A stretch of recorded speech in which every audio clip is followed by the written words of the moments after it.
Hello friends, સ્વાગત છે તમારું મારી યુટ્યુબ ચેનલ અર્ચના કિચનમાં. આજે આપણે બનાવીશું ભરેલા ગુંદાનું ગ્રેવીવાળું શાક. આ શાકને એકદમ ટેસ્ટી બનાવવા માટે નવી રીતે મસાલો કરી ભરેલા ગુંદાનું શાક બનાવીશું. આ શાક તમે રોટલી, પરાઠા કે પૂરી સાથે ખાશો તો ખૂબ જ ટેસ્ટી લાગશે. તો ચાલો રેસીપીને શરૂ કરીએ. રેસીપી ગમે તો વિડીયોને લાઈક અને શેર કરવાનું ના ભૂલતા અને નીચે આપેલ બેલ આઇકનને જરૂરથી દબાવજો, જેથી નવી વિડીયોની નોટિફિકેશન મળતી રહે. મિત્રો, ભરેલા ગુંદાનું ગ્રેવીવાળું શાક બનાવવા માટે મેં અહીંયા એક મિક્સર જાર લીધું છે. શાકનો મસાલો બનાવવા માટે મેં અહીંયા અડધા કપ જેટલા ભાવનગરી ગાંઠિયા લીધા છે. જો ગાંઠિયા ન હોય તો તમે શેકેલા ચણાનો લોટ પણ લઈ શકો છો, પરંતુ ગાંઠિયાનો સ્વાદ શાકમાં ખૂબ જ સરસ લાગતો હોય છે.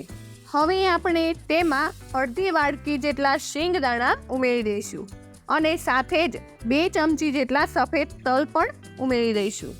ત્યારબાદ બધી જ વસ્તુને મિક્સર વડે ક્રશ કરી લઈશું. હવે આપણે એક ખમણી લઈશું અને તેમાં 7 થી 8 નંગ જેટલી લસણની કરી લઈશું અને 2 થી 3 તીખા લીલા મરચાં લઈશું અને તેને વાટી લઈશું. વાટેલા લસણ મરચાંનો સ્વાદ શાકમાં એકદમ સરસ લાગે છે. મિત્રો, હવે શાકનો મસાલો બનાવવા માટે મેં અહીં એક બાઉલ લીધું છે અને તેમાં ગાંઠિયા અને શિંગદાણાનો ભૂકો કર્યો હતો તે એડ કરી દઈશું.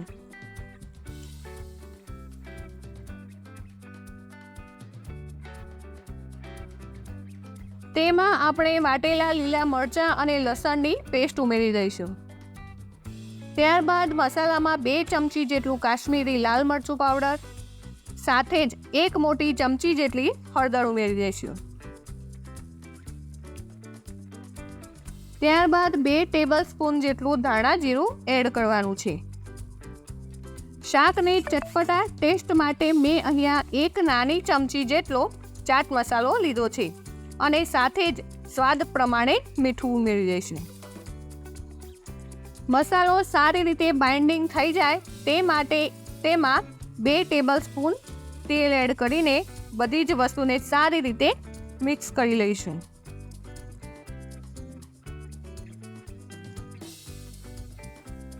મિત્રો, કોઈ પણ જાતના વધારાના મસાલા એડ કર્યા વગર ભરેલા શાકનો મસાલો પરફેક્ટ તૈયાર થઈ ગયો છે. આ મસાલાને તમે 10 થી 15 દિવસ સુધી ફ્રીજમાં સ્ટોર પણ કરી શકો છો. હવે શાક બનાવવા માટે મેં અહીંયા 250 ગ્રામ જેટલા ગુંદા લીધા છે. ત્યારબાદ ગુંદાની ઉપરનો કેપનો ભાગ કાઢી લઈશું. ત્યારબાદ દસ્તા વડે હળવા હાથે ઉપરની બાજુ આ રીતે પ્રેસ કરીશું, એટલે ગુંદું આ રીતે થોડું ખુલી જશે. ત્યારબાદ હલકા હાથે તેમાં રહેલો ઠળિયો કાઢી લઈશું.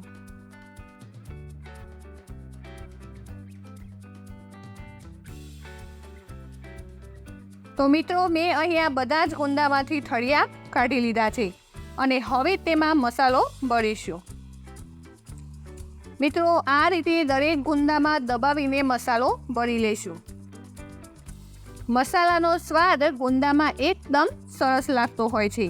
તેના માટે તમારે મસાલો આ રીતે દબાવીને ભરવાનો છે. તો તમે જોઈ શકો છો, મેં અહીંયા બધા જ ગુંદામાં સારી રીતે મસાલો ભરી દીધો છે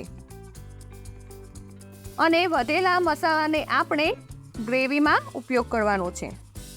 મિત્રો, હવે શાક બનાવવા માટે મેં અહીંયા એક કઢાઈ ગરમ કરવા રાખી છે અને સાથે જ કઢાઈમાં 3 થી 4 મોટા ચમચા જેટલું તેલ એડ કરી દઈશું. મિત્રો, આ શાકમાં તેલનું પ્રમાણ થોડું વધારે રાખવાનું છે. તેલ ગરમ થઈ ગયું છે. હવે તેમાં 1 ટેબલસ્પૂન જેટલી રાઈ ઉમેરી દઈશું. ત્યારબાદ 1 ટેબલસ્પૂન જેટલું જીરું ઉમેરી દઈશું અને સાથે જ અડધી ચમચી જેટલી હિંગ એડ કરી દઈશું. મિત્રો, આ રીતે આપણો વઘાર થાય એટલે તેમાં મસાલો ભરેલા ગુંદા ઉમેરી દઈએ અને ગુંદાને સારી રીતે મિક્સ કરી લઈએ. તેલમાં આપણા ગુંદા સારી રીતે સોફ્ટ થઈ જશે. ત્યારબાદ તેલ સાથે ગુંદાને સારી રીતે મિક્સ કરી 4 થી 5 મિનિટ માટે ઢાંકણ ઢાંકીને રહેવા દઈશું. મિત્રો 5 મિનિટ જેટલો સમય થઈ ગયો છે અને તમે જોઈ શકો છો ગુંદાનો કલર એકદમ બદલાઈ ગયો છે અને આપણા ગુંદા એકદમ સરસ સોફ્ટ થઈ ગયા છે. મિત્રો આપણા ગુંદા એકદમ સરસ ચડી ગયા છે.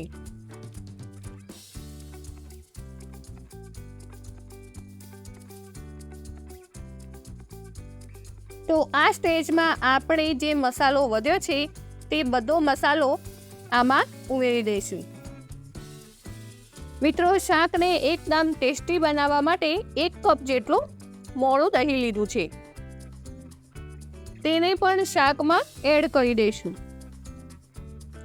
ગુંદાના શાકમાં દહીંનો ટેસ્ટ એકદમ સરસ લાગે છે. મિત્રો દહીં ગરમ થાય ત્યાં સુધી તેને સતત હલાવતા રહેવાનું છે, જેથી કરીને શાકમાં દહીં ફાટે નહીં.